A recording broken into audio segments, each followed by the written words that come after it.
Hello my people! In this video we will see how to recover Amazon Prime username and password on iPhone.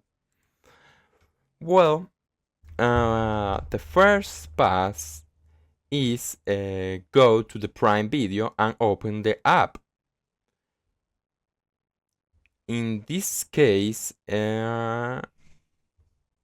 we go to the Google and click in the photo.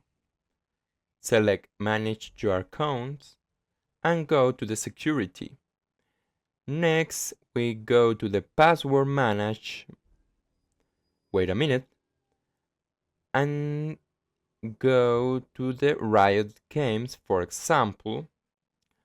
And here, you click in the eyes or click in this icon for the copy. And well, the next is go to the settings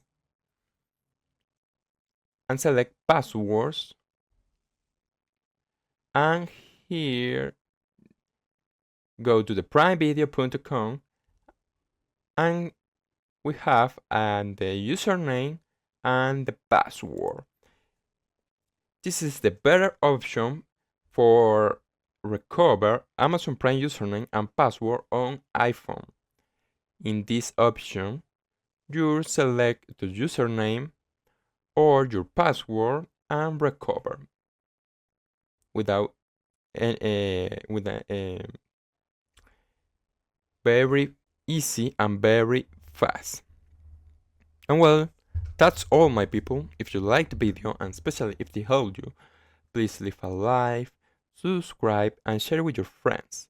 Until next time.